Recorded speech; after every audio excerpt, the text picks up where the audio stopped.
내가 내 목숨을 걸고 하나님을 불러 증언하시게 하노니 내가 다시 고린도에 가지 아니한 것은 너희를 아끼려 함이라. 우리가 너희 믿음을 주관하려는 것이 아니요 오직 너희 기쁨을 돕는 자가 되려 함이니 이는 너희가 믿음에 섰음이라.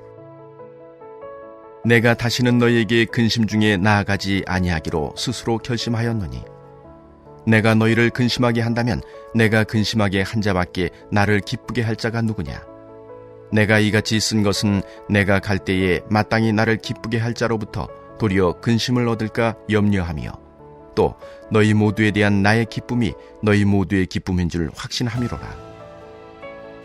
내가 마음에 큰 눌림과 걱정이 있어 많은 눈물로 너희에게 썼노니 이는 너희로 근심하게 하려 한 것이 아니요 오직 내가 너희를 향하여 넘치는 사랑이 있음을 너희로 알게 하려 함이라.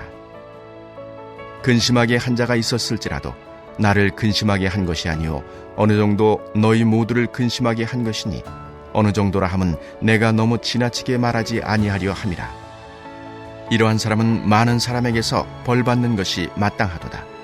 그런즉 너희는 차라리 그를 용서하고 위로할 것이니 그가 너무 많은 근심에 잠길까 두려워하노라.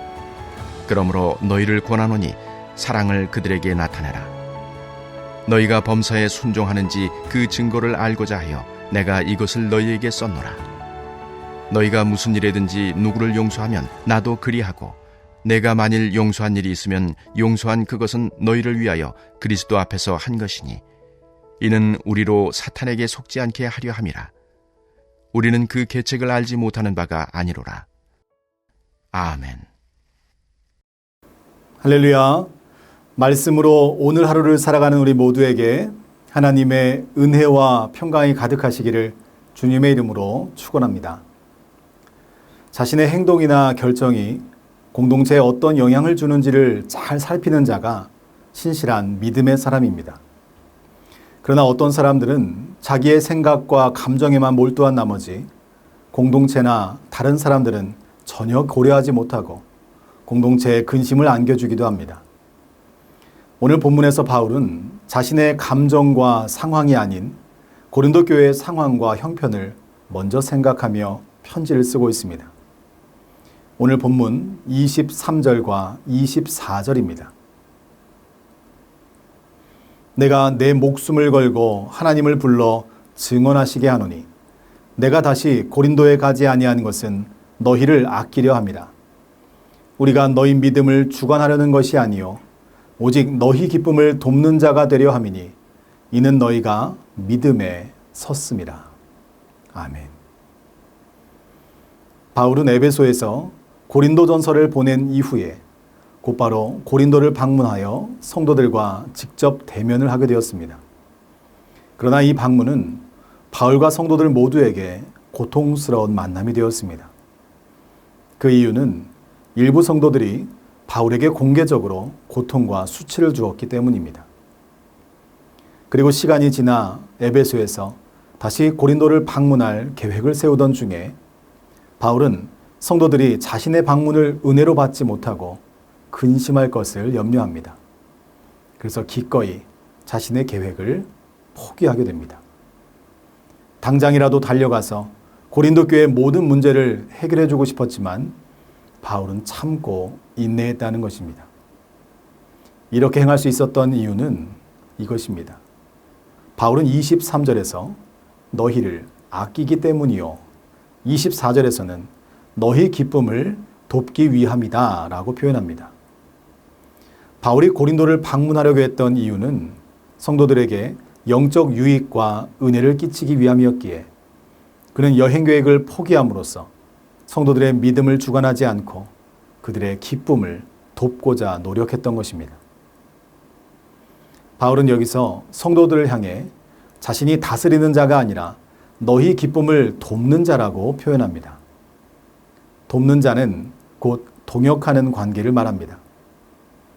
바울과 고린도 교회 성도들이 이러한 관계를 유지할 수 있었던 이유는 고린도 성도들이 이미 믿음 위에 서 있었기 때문입니다. 헬라어 원어를 보면 바울은 완료 시제 동사를 사용해서 성도들의 믿음이 과거에 이미 세워져 있었고 여전히 그 영향 가운데 있음을 암시하고 있습니다. 바울이 근심과 걱정을 억누르고 평안과 기쁨으로 고린도 교인들을 바라볼 수 있었던 이유는 이처럼 세상의 방법이 아닌 그리스도를 향한 흔들리지 않은 온전한 믿음으로 그들이 세워졌기 때문이었습니다. 믿음에 굳건하게 서 있으면 흔들리지 않습니다. 그러나 믿음이 약하면 작은 문제 앞에서도 휩쓸리고 넘어집니다. 우리가 믿음 위에 서 있으면 하나님의 말씀으로 세상의 유혹을 이겨낼 수 있는 것입니다. 저와 여러분도 흔들리지 않는 굳건한 믿음의 반석 위에 날마다 말씀과 기도로 세워지는 2022년 하반기가 되시기를 축복합니다. 따라서 바울은 이제 너희에게 근심으로 나아가지 않겠다고 결심합니다. 1절과 2절입니다. 내가 다시는 너희에게 근심 중에 나아가지 아니하기로 스스로 결심하였노니 내가 너희를 근심하게 한다면 내가 근심하게 한 자밖에 나를 기쁘게 할 자가 누구냐. 아멘. 해석이 좀 난해한 1절과 2절 말씀을 표준 세번역으로 읽어보면 이해가 조금 더 쉽습니다. 그러므로 나는 여러분에게 또다시 아픔을 주지 않아야 하겠기에 여러분에게로 가지 않기로 결심하였습니다. 나를 기쁘게 해줄 사람은 여러분밖에 없습니다. 그런데 내가 여러분을 마음 아프게 한다면 나를 기쁘게 해줄 사람들에게 슬픔을 안겨주는 셈이 되지 않겠습니까? 아멘. 바울은 고린도 성도들을 다시금 근심하게 만들고 싶지 않다고 자신의 마음을 전합니다. 그리고 고린도 성도들을 제외하고는 바울을 기쁘게 할 자가 없다고 자신의 마음을 솔직하게 표현하고 있습니다. 바울이 생각하는 이상적인 동역 관계는 어느 한 사람의 말을 잘 따르는 주종 관계가 아닙니다. 바울에게 있어서 진정한 동역은 예수 그리스도 안에서 서로를 기쁘게 하는 믿음의 관계였습니다. 지금 여러분과 함께하는 모든 사람들을 진정한 동역자로 여기신다면 서로에게 예수 그리스도의 은혜와 기쁨을 전하는 축복의 통로가 되시기를 간절히 소망합니다. 이제 바울은 고린도 교회를 방문하는 대신 눈물의 편지를 보내어 고린도 성도들이 회개하고 돌이키기를 간청하게 됩니다. 3절과 4절 말씀입니다. 내가 이같이 쓴 것은 내가 갈 때에 마땅히 나를 기쁘게 할 자로부터 도리어 근심을 얻을까 염려함이요. 또 너희 모두에 대한 나의 기쁨이 너희 모두의 기쁨인 줄 확신함이로라. 내가 마음에 큰 눌림과 걱정이 있어 많은 눈물로 너희에게 썼노니 이는 너희로 근심하게 하라는 것이 아니요 오직 내가 너희를 향하여 넘치는 사랑이 있음을 너희로 알게 하려 함이라. 아멘. 내가 이같이 쓴 것은 이라는 표현은 지금은 남아있지 않지만 고린도후서를 기록하기 이전에 고린도 교회에 먼저 보낸 편지를 가리킵니다. 이 편지는 바울이 많은 눈물을 쏟아내며 쓴 편지로 우리는 흔히 눈물의 편지라고 부릅니다. 바울은 그 눈물의 편지를 통해서 회개를 촉구했습니다. 고린도 교회 성도들이 그 서신을 받고 자신의 뜻을 헤아려주기를 바랬고 자신에 대한 오해를 풀어주기를 바랬으며 교회를 혼란스럽게 한 자를 징계함으로 다시금 기쁨과 연합으로 화합을 이루기를 기대했다는 것입니다. 이에 5절과 6절 말씀을 보면 바울의 눈물의 편지를 받은 고린도 교회는 분란을 일으켜서 모든 성도를 근심하게 했던 그 사람에 대해서 바울의 의도대로 치리하여 징계를 내리게 됩니다. 바울은 이것이 교회의 질서를 세워가기 위해서 꼭 필요한 과정이라고 설명합니다. 그러나 바울은 여기에 멈추지 말고 우리가 그리스도인으로서 해야 할 일을 다음과 같이 당부하게 됩니다. 오늘 본문 7절에서 9절까지의 말씀입니다. 그런즉 너희는 차라리 그를 용서하고 위로할 것이니 그가 너무 많은 근심에 잠길까 두려워하노라. 그러므로 너희를 권하노니 사랑을 그들에게 나타내라. 너희가 범사에 순종하는지 그 증거를 알고자 하여 내가 이것을 너희에게 썼노라. 아멘. 바울은 회개 열매를 보이는 그 시점이 처벌을 거두고 성도가 회복할 수 있도록 격려를 시작해야 할 순간이라고 설명합니다. 지금 바울은 회개한 그 성도와의 관계를 다시 회복할 것을 고린도 교회에 권면하고 있습니다. 교회 공동체 안에서는 질서를 세우기 위해서 꼭 징계가 필요합니다. 그러나 영혼을 사랑하는 마음으로 용서와 회복의 단계까지 나아가야 십자가의 사랑을 실천하는 진정한 그리스도인이라고 말할 수 있는 것입니다. 바울은 지금 징계받은 자가 극심한 근심에 삼켜질까 염려하고 있습니다. 그래서 바울은 성도들에게 그를 용서하고 위로하라고 권면합니다. 바울이 이렇게 고백할 수 있는 이유는 자신도 고통과 눈물 속에서 헤어나오지 못하는 그 순간에 자신을 어루만져 주신 하나님의 따뜻한 용서와 위로를 체험했기 때문이었습니다. 바울은 고린도후서 1장 4절에서 이렇게 고백을 합니다. 우리의 모든 환난 중에서 우리를 위로하사 우리로 하여금 하나님께 받는 위로로서 모든 환난 중에 있는 자들을 능히 위로하게 하시는 이시로다. 아멘. 이처럼 바울은 하나님으로부터 큰 용서와 위로를 받게 된 그리스도인은 동일하게 근심하고 염려하는 자를 용서해주고 위로를 베풀어야 한다고 이야기하고 있습니다. 바울은 징계의 목적이 사람을 정죄하는 데 있지 않고 그 사람의 죄를 제거하는 것에 목적이 있다고 말합니다. 또한 이것은 한 영혼의 회복을 위해서는 공동체가 책임감을 가지고 함께 노력해야 한다고 선포하고 있는 것입니다. 그래서 바울은 10절과 11절을 통해서 다음과 같이 권면하게 됩니다.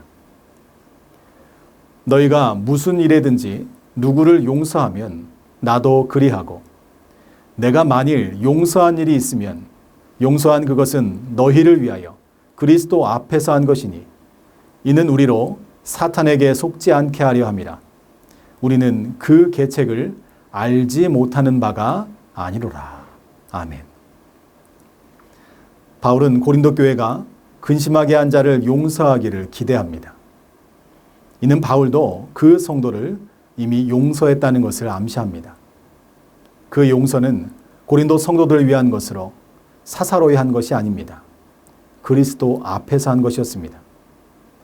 바울은 자신의 명예나 권위가 아니라 성도들의 영적 유익과 기쁨을 위해서 그를 용서했고 자신의 모든 사역이 주 예수의 날을 염두에 둔 종말론적인 관점에서 이루어지고 있음을 다시 한번 믿음으로 호소하고 있는 것입니다.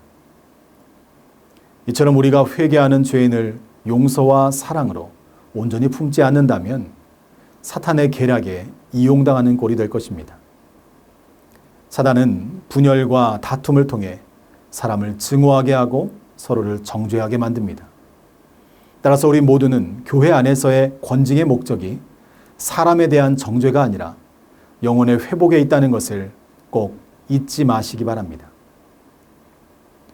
오늘 본문을 통해서 바울은 우리에게 다음의 세 가지를 이야기하고 있습니다. 첫째로 교회의 지도자는 주관하는 자가 아닌 돕는 자가 되어야 한다는 것입니다. 교회의 지도자는 주관자가 아닙니다. 주관한다는 것은 지배한다는 의미입니다. 주관한다는 것은 주관자에게 초점이 맞춰진 표현이지만 돕는다는 것은 상대방에게 초점이 맞춰진 표현입니다. 주님의 사역을 할 때는 오직 주님과 지체들에게 초점을 맞추어야 합니다. 이 말씀은 꼭 교회 안에 있는 목회자에게만 주신 말씀이 아닙니다. 교회의 모든 중직자들과 직분자들, 그리고 가정의 영적 리더인 부모 모두에게 한 영혼을 구원하기 위해 그를 돕는 자가 되라고 말씀하고 있는 것입니다. 우리 삶의 주관자는 오직 하나님 한 분밖에 없습니다. 바라기는 교회와 일터와 나라와 민족과 우리 가정을 위해 겸손하게 한 영혼을 섬기는 돕는 자가 되시기를 축복합니다. 둘째로, 우리는 근심이 아닌 사랑과 기쁨을 주는 사람이 되어야 합니다. 바울이 계획대로 고린도를 다시 방문하지 않은 이유는 고린도 성도들에게 근심을 끼칠까 우려했기 때문이었습니다. 고린도 성도들은 바울에게 기쁨인데 바울의 방문이 그들에게 아픔이 되면 안 되었기 때문이었습니다. 그는 성도들을 향한 넘치는 사랑이 있었지만 공동체의 유익을 위해서 방문 계획을 취소했습니다. 우리는 주님을 섬기는 자들입니다. 주님을 섬긴다고 말하면서 자기의 생각을 더 고집하여 공동체에 근심을 끼친다면 주님의 참된 종이라고 말할 수 없는 것입니다. 우리의 섬김은 전적으로 그리스도의 몸된 교회 공동체에게 초점이 맞추어져 있어야 합니다. 주님의 마음으로 행동하는 것이 진정한 종의 자세입니다. 이러한 참된 섬김이 주님과 교회에 기쁨을 주는 것입니다. 바라기는 주님의 몸된 교회에 근심이 아닌 사랑과 기쁨을 전하는 우리 모두가 되시기를 축복합니다. 셋째로, 그리스도인은 사랑과 용서의 삶을 살아야 합니다. 교회 공동체 안에 죄악이 있다면 반드시 끊어내고 바로 잡아야 합니다. 그리고 돌이키는 자들에게는 관용과 용서를 베풀어야 합니다. 왜냐하면 교회는 공의와 함께 하나님의 사랑이 드러나는 곳이기 때문입니다.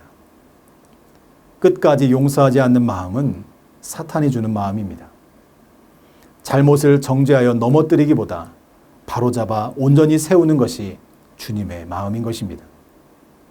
십자가를 지시기까지 참으시고 모든 영혼이 구원을 받을 때까지 기다리시는 하나님 아버지의 관용과 용서의 마음이 우리 모두에게 가득 임하시기를 축복합니다. 말씀을 정리하겠습니다. 바울은 성도들 향한 사랑으로 자기 행동을 제한하기도 했고 징계받은 지체를 용서하며 위로하라고 권면하기도 했습니다. 바울은 오늘 말씀을 통해서 우리에게 이렇게 고백하고 있는 것입니다. 우리는 인생의 주관자가 아닙니다. 영혼 구원을 위해 돕는 자가 되시기 바랍니다. 우리는 세상 가운데 근심을 주는 자가 아닙니다. 구원의 기쁨을 전하는 축복의 통로가 되시기 바랍니다. 우리는 사탄의 계략에 빠지는 자가 아닙니다. 날마다 예수님의 십자가를 거울 삼아 사랑과 용서와 위로의 삶을 살아가는 진정한 그리스도인의 삶이 되시기를 바랍니다. 아멘. 사랑하는 전주한대교회 성도 여러분, 바울의 편지는 오늘을 살아가고 있는 저와 여러분에게 주시는 하나님의 마음을 담은 사랑의 편지와도 같습니다. 하나님은 우리가 진정한 기쁨을 누리며 서로 용서하고 위로하기를 원하십니다. 바라기는 오늘 하루 이러한 진실한 사랑을 통해 예수 그리스도의 복음을 증거하는 귀하고 복된 한 날이 되시기를 주님의 이름으로 간절히 축원합니다. 우리 이 시간 함께 기도하길 원합니다. 어떠한 상황 속에서도 하나님의 마음과 예수님의 사랑을 담아 세상 가운데 복음을 증거하는 진정한 그리스도인이 되게 하여 주시옵소서. 7월과 8월에 진행되는 교육부서 여름 수련회와 성경학교를 통해서 하나님의 놀라운 사랑이 전파되게 하시고 모든 자녀들이 예수님을 깊이 만나는 은혜의 시간이 되게 하여 주시옵소서. 새 성전 건축의 모든 과정 속에서 하나님의 인도하심과 역사를 체험하며 하나님의 사랑을 증거하는 전주 안디옥 교회가 되게 하여 주시옵소서. 이 시간 믿음을 가지고 함께 기도하겠습니다.